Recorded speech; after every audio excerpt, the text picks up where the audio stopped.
नमस्कार दोस्तों, ओम शांति। स्वागत है आप सभी का आपके अपने पसंदीदा शो जिंदगी बने आसान में। आज एपिसोड में हम बात करेंगे हार्ट अटैक, हार्ट फेलियर और कार्डियक अरेस्ट। इन तीनों चीज़ों में क्या अंतर है और ये क्यों होता है, क्या लक्षण होते हैं, इसको हम आज विस्तार से जानेंगे। हमारे साथ आज जुड़े हैं विश्व प्रख्यात हृदय रोग एवं मेटाबॉलिक रोग विशेषज्ञ डॉक्टर सतीश गुप्ता जी। तो आइए उनका स्वागत करते हैं। Om Shanti doctor, welcome to our show. Doctor, जैसे हमने ये सुना है हार्ट अटैक, हार्ट फेलियर और कार्डियक अरेस्ट, तो ये क्या होता है? हार्ट अटैक क्या होता है, जब हमारी हार्ट की जो आर्टरीज होती है ना, 3 आर्टरीज होती हैं। एक लेफ्ट साइड की आर्टरी, लेफ्ट कॉर्नरी आर्टरी बोलते हैं, वो 2 में डिवाइड होती है। एक एलएडी हार्ट के सामने वाले हिस्से को सप्लाई देती है खून, और एक हार्ट के पीछे वाले हिस्से को लेफ्ट सर्कम्फ्लेक्स आर्टरी होती है, और राइट साइड में राइट कॉर्नरी आर्टरी होती है। तो ये जो आर्टरीज में हमारी नॉर्मली इसमें ब्लड क्योंकि हार्ट सारी बॉडी को खून देता है ऑक्सीजन वाला जी। इसमें ऑक्सीजनेटेड ब्लड जो आता है, जो ऑक्सीजन हार्ट से जो खून हार्ट में आता है, खून फेफड़ों से साफ होकर के वो लेफ्ट चैम्बर में आता है, वहाँ से पंप होता है और फिर सारी बॉडी को खून जाएगा। फ्रेश खून, ऑक्सीजन में ऑक्सीजन भरी हुई है, वो सारी बॉडी को ऑक्सीजन चाहिए होती है। क्योंकि तो हार्ट को भी अपने क्योंकि हार्ट भी लगभग 250 से 300 ग्राम का बना हुआ एक ऑर्गन है, मसल ऑर्गन है, तो उसको भी ब्लड सप्लाई चाहिए, क्योंकि उसको भी काम करना, उसको भी ऑक्सीजन चाहिए, ग्लूकोज चाहिए, कार्बोहाइड्रेट, प्रोटीन, फैट चाहिए, सब कुछ जैसे बाकी बॉडी को उसको भी चाहिए। तो उस ऑर्टा जो बड़ी धमनी है, उसकी जड़ से ही, उसकी रूट से ही ये 3 आर्टरीज निकलती हैं, 2 आर्टरीज निकलती, लेफ्ट एंड राइट, तो वो निकलती हैं। और हमारा जो एक ब्लड ट्रांसपोर्ट मीडियम है, राइट, उसमें जब जैसे जैसे हमारी आर्टरीज, जैसे खून बहता है, उसमें कोलेस्ट्रॉल भी ट्रेवल करता है जी। और धीरे धीरे बचपन से ही 5 साल की उम्र से ही जैसे हमारे विचार, हमारा क्या हम खान पान है, कैसे हमारी सोच है, कैसे हमारा लाइफस्टाइल है, वो बचपन से ही हमारी आर्टरीज में ब्लॉकेज होने शुरू हो जाते हैं, राइट। जैसे शुरू में 5% हुआ, 10% हुआ, 15% हुआ, 20% हुआ, और 30-40 से हमारा जैसे हम बड़े होते हैं ये ब्लॉकेजेस बढ़ते जाते हैं। पर हार्ट के ब्लॉकेजेस, कॉर्नरी हार्ट की आर्टरीज में ब्लॉकेज होने से हार्ट अटैक नहीं होता है। हार्ट अटैक कब होता है, जब अचानक से एक जो कोलेस्ट्रॉल का जो प्लाक कहते हैं, उसको ब्लॉक कहते हैं, वो अचानक रप्चर हो जाता है। अचानक रप्चर हो जाता है, अचानक क्रैक हो जाता है, जैसे स्किन क्रैक होती है, ब्लड निकलता है ना, सेम वे हमारी जो हार्ट की जो आर्टरीज में जो कोलेस्ट्रॉल जमा हुआ है, वो अचानक से रप्चर हो जाता है, क्रैक हो जाता है। जो वो ब्लॉकेज हुआ होता है वो क्रैक हो जाता है। उसका मुख्य कारण होता है हमारा मन। ओके। जैसे हम जल्दबाजी की आदत है, मुझे टाइम की जल्दी, काम की जल्दी, कोई बात अचानक हो गई, जोर से गुस्सा आ गया, मेरे हिसाब से काम जोर से गुस्सा आ गया, कोई हमारे किसी की डेथ हो गई फैमिली में, बहुत क्लोज वन था, बहुत डियर वन था, और बहुत मुझे शौक लगा, तो अचानक से बहुत टेंशन, बहुत हार्मोन निकलेंगे टेंशन वाले, तो एकदम से वो आर्टरी वहाँ से क्रैक हो जाती है। और क्रैक हुई तो क्रैक होगी, अच्छा जैसे स्किन क्रैक होती है तो क्लॉट बनता है ना, खून जम जाता है निकल के, इस तरह से वहाँ पे खून जम जाता है, वहाँ से ब्लड निकलता है अंदर, हालांकि सारी आर्टरी में खून बह रहा है, फिर वहाँ से भी खून निकलता है, अंदर से खून निकलता है, वो वहाँ जम जाएगा। तो अचानक अभी मान लीजिए मेरी आर्टरी 40% ही ब्लॉक थी जी। और अचानक मेरे को ऐसा हुआ और वो क्रैक हुआ और क्लॉट बना और वो आर्टरी 100% बंद हो गई सडन। तो sudden 100% blockage leads to heart attack. धीरे धीरे अगर 40 से 50 होता, 60 होता, 65, 70, 80, 90, 100 भी हो जाता तो हार्ट अटैक नहीं आता था। ये सडन 100% जो ब्लॉकेज हुआ ना, सडन क्लॉट बना जी, क्रैक हुआ, रप्चर हुआ, क्लॉट बन के हार्ट अटैक आया। ऐसा भी होता है, कई बार होता है, मान लीजिए हम लेट नाइट मील लिया हमने, कोई पार्टी होती है ना आजकल, शादी में जाते हैं, पार्टीज में जाते हैं जी, लोग रात को लेट नाइट डिनर करते हैं, तो हैवी डिनर होता है, उसमें लोग ड्रिंक भी करते हैं और खाने पीने में बहुत सारा जंक फूड खाते हैं, राइट, जंक फूड खाते हैं। तो क्या होता है, मेरा ब्लॉक था 30-40% ही ब्लॉक था, उसमें बहुत सारा कोलेस्ट्रॉल बढ़ जाता है ओवरनाइट। वन रॉन्ग मील, वन रॉन्ग मील, ज़्यादा नहीं, मैं डेली नहीं खाता, पर एक दिन खाया तो खूब सारा उसमें कोलेस्ट्रॉल भर गया, और कोलेस्ट्रॉल भर के वो प्लाक रप्चर हो गया।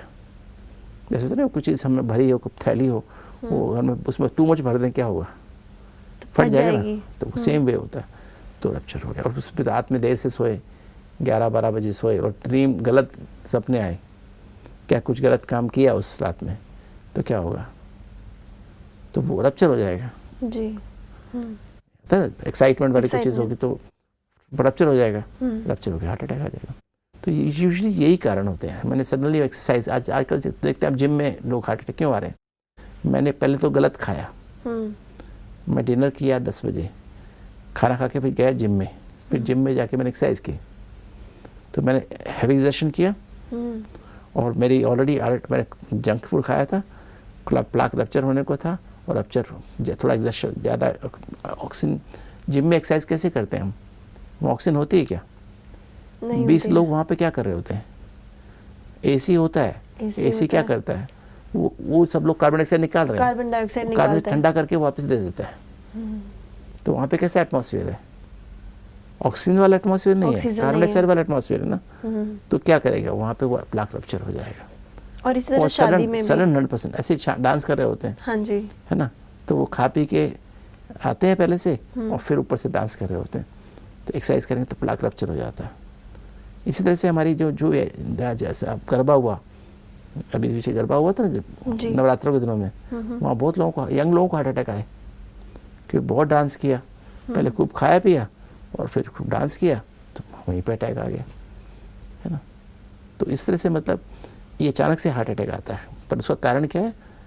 अंदर जो कोलेस्ट्रॉल का जो प्लाक आर्टरी के अंदर होता है, रप्चर होता है सडनली बिकॉज ऑफ या तो मानसिक कारण या फिजिकल कारण, हैवी एक्सरसाइज और उसके बाद रॉन्ग डाइट, फिर ऊपर से हैवी एक्सरसाइज या स्ट्रेस, एक्साइटमेंट या गुस्सा या डिप्रेशन या कुछ बिरेवमेंट, कोई ऐसी चीज़। दूसरा एक वही भी एक बहुत बड़ा कारण है। मैं अपने दर्शकों को बताना चाहूँगा, हमेशा सोते टाइम ब्रश करके सोना चाहिए जी, क्योंकि जो हमारे दांत होते हैं ना, उसमें बैक्टीरिया होते हैं, जिंजीवा में ना दांतों में बैक्टीरिया होते हैं, उन्हें क्लीन करना बहुत आवश्यक है। नहीं तो यही बैक्टीरिया और ये इसमें वायरस भी होते हैं कुछ, जो जाके हमारे प्लाक को उसमें अल्सर पैदा कर देते हैं। जैसे मुंह में छाले पड़ते हैं ना, उस पर प्लाक पे अल्सर हो जाते हैं और उससे वहाँ क्लॉट बन जाता है, क्लॉट बन के हार्ट अटैक हो जाता है। इसलिए ध्यान रखना है कि सोने के पहले, इवन बच्चों को मैं कह रहा हूँ, सभी को मैं कह रहा हूँ, सभी को जिनके पास भी हार्ट है, सोने के पहले ब्रश करके सोना बहुत आवश्यक है।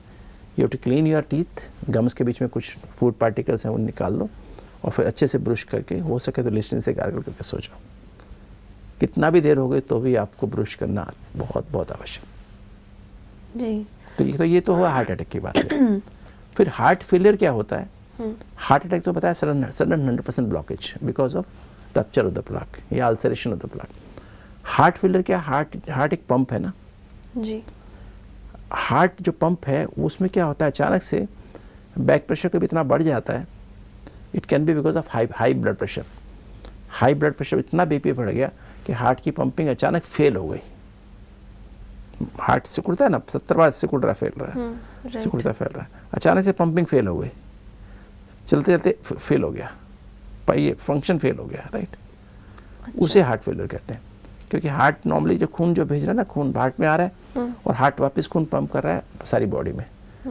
हमने राइट साइड से हमने गंदा खून आया, हमने फेफड़ों में साफ होने के लिए भेजा और फिर साफ होकर लेफ्ट साइड में आया और साफ होकर नीचे वाले चैम्बर में आया, वहाँ से पंप किया। अचानक से अगर किसी कारण से हार्ट का पंप वो खून नहीं भेज पाया तो कहाँ जाएगा खून?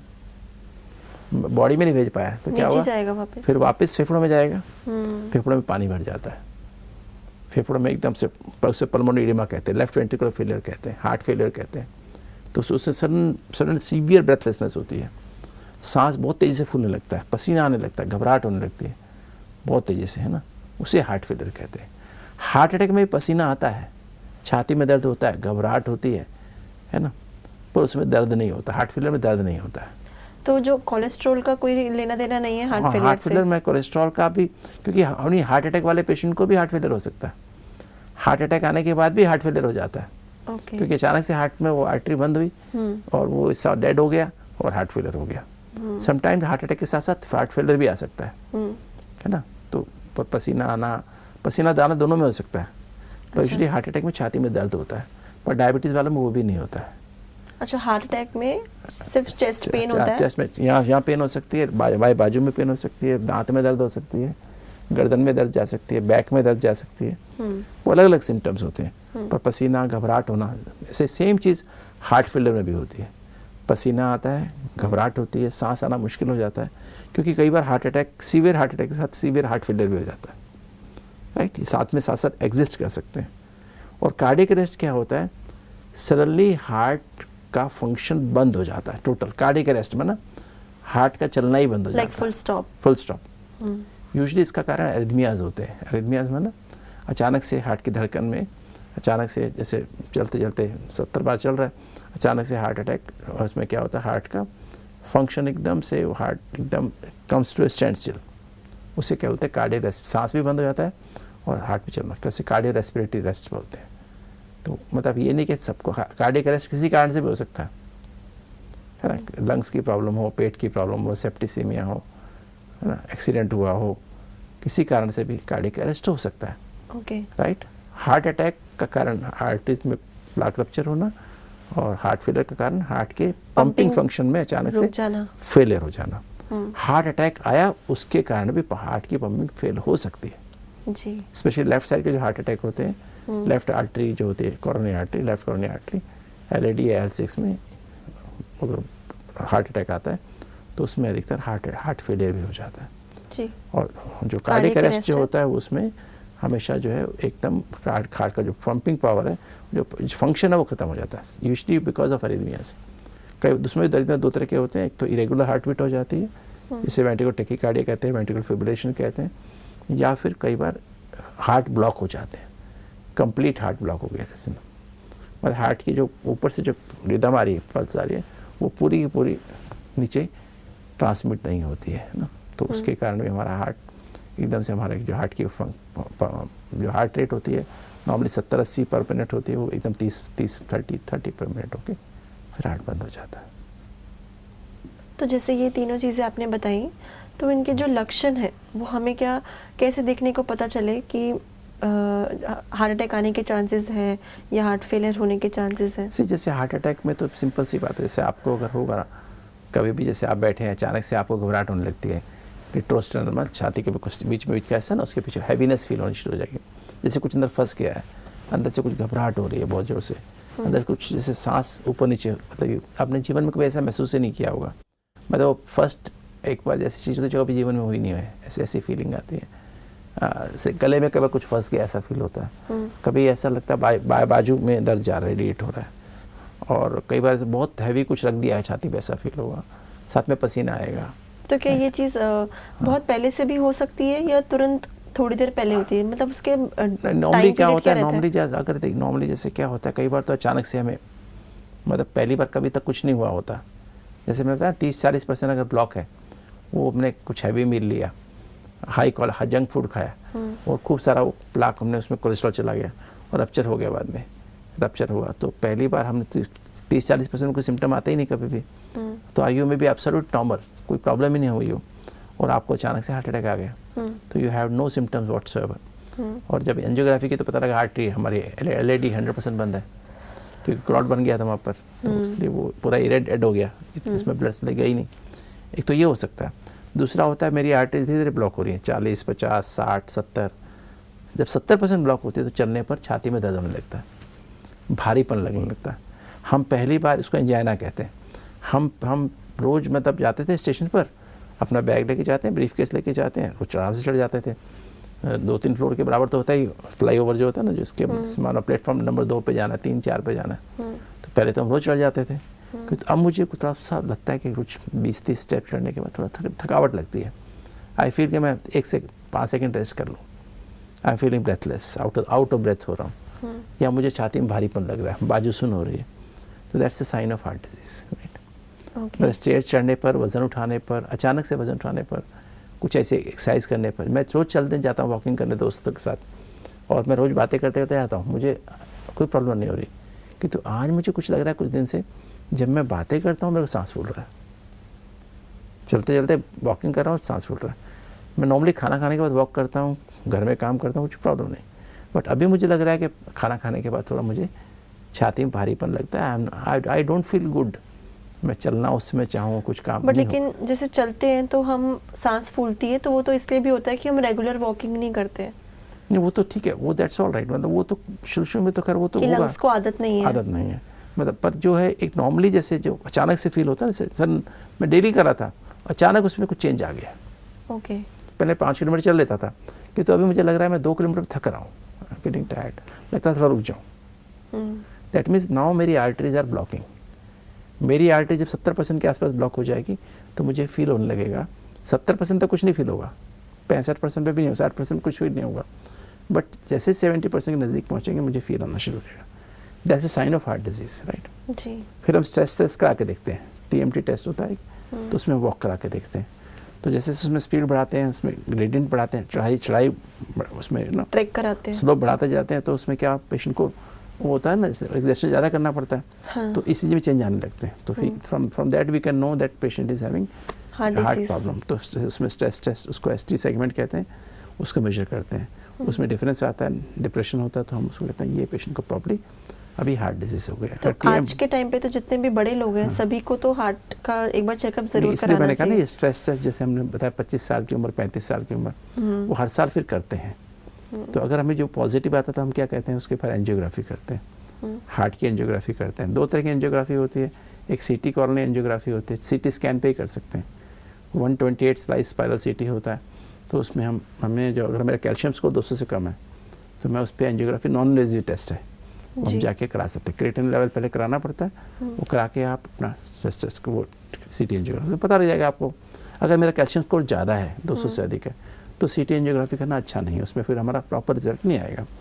और फिर हमें उसका फिर हमें जो कन्वेंशनल एंजियोग्राम होता है, जो हम हाथ की आर्टरी से, रेडियल आर्टरी से यहाँ से पास करते हैं, या फेमोरल आर्टरी से करते हैं, एक कैथेटर डाल के हम हार्ट में जाते हैं, हुक करते हैं आर्टरी को, वहाँ पे डाई को इंजेक्ट करते हैं और फोटोग्राफ लेते हैं, उसे कन्वेंशनल एंजियोग्राम कहते हैं।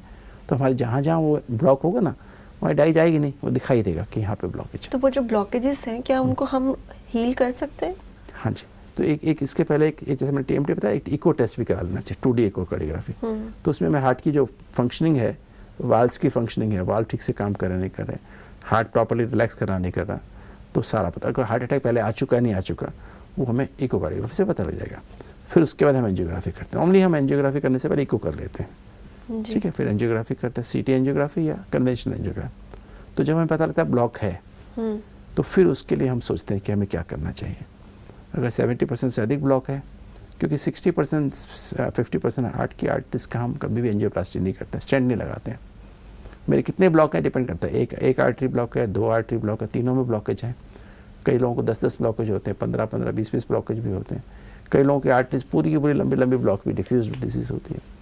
बल्कि भारत में ऐसा देखने में आया है, जो हार्ट के पेशेंट्स हैं जिनके एंजियोग्राम करते हैं, 100 में से 54% जो इंडियंस हैं, 100 अगर लोगों की एंजियोग्राफी ब्लॉक निकला, उसमें 54% की डिजीज़ डिफ्यूज डिजीज़ होती है, हमारा पूरी आर्टरी में फैली हुई होती है। मतलब they are not amenable for surgery, ना उनकी एंजियोप्लास्टी हो सकती है ना बाईपास हो सकता है, पूरी की पूरी आर्टरी ब्लॉक है।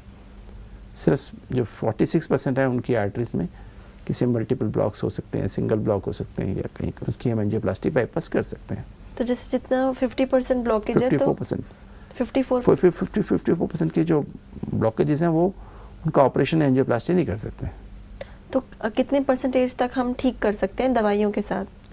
देखिए ऐसा है, अगर हमको हार्ट अटैक हुआ अचानक से, ये जब मान लीजिए किसी को हार्ट अटैक अभी हुआ, पता लगा सिम्टम, विदिन 3 आवर्स हम हॉस्पिटल पहुंच जाते हैं और हम तुरंत हम ECG करते हैं और इको करते हैं, तो हमें कंफर्म हो जाता है, स्ट्रोपाइक टेस्ट होता है वो करते हैं, तो हमें कंफर्म हो जाता है पेशेंट को ये प्रॉब्लम है।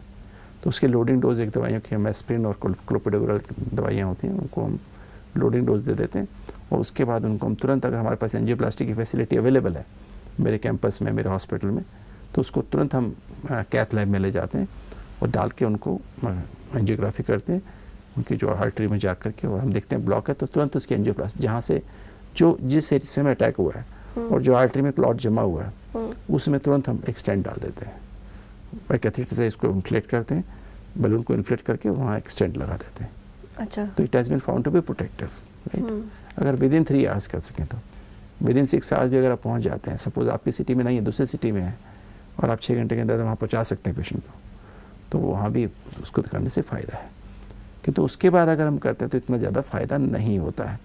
फिर कन्वेंशनल, अगर आप छोटे एरिया में रहते हैं तो आप हॉस्पिटल में जाएँ, हॉस्पिटल में डॉक्टर आपको पेशेंट को देख करके, ECG देख करके उसकी जो भी ट्रीटमेंट पॉसिबल है, जो प्रिलिमिनरी मेडिसिन होती हैं, लोडिंग डोज होती है एस्प्रिन की और क्लोपिडोग्राल की, वो दे करके और उनका जो कन्वेंशनल ट्रीटमेंट शुरू करते हैं और साथ साथ कुछ थ्रोम्बोलिटिक एजेंट्स होते हैं, जैसे स्ट्रेप्टोकाइनेज है, यूरोकाइनेज है, रेटिप्लेज है, टेनेक्टेप्लेज है। ये थोड़े से स्ट्रेप्टोकाइनेज, यूरोकाइनेज सस्ते हैं, और जो बेटर हैं वो टेनेक्टेप्लेज और रेटिप्लेज हैं, जो कि थोड़े कॉस्टली हैं बट मोर इफेक्टिव हैं। वो हम इंजेक्ट कर लेते हैं, उससे वो क्लॉट जो बनता है ना उसको डिजोल्व कर लेते हैं। Okay. पर इट इज़ नॉट 100%।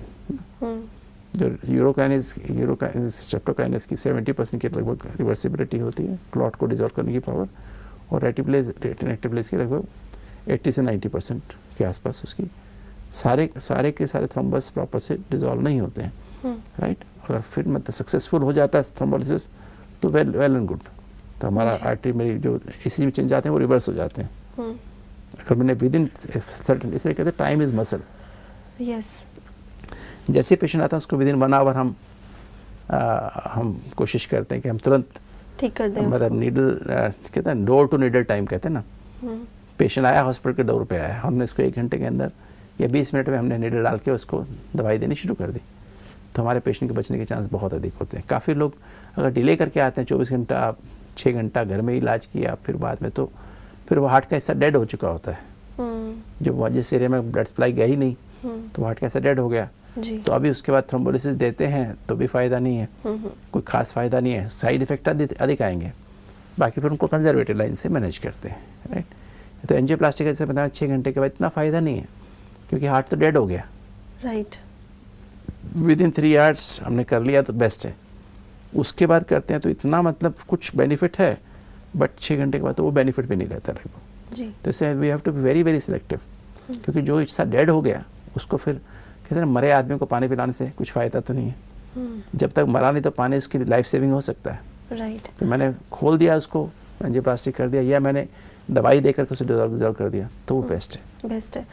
बहुत ही अच्छा आपने बताया आज तीनों का डिफरेंस और क्या क्या चीज़ें होती हैं हार्ट अटैक में, हार्ट फेलियर में, कार्डियक अरेस्ट में। बहुत डिटेलिंग में आपने सभी दर्शकों को समझाया।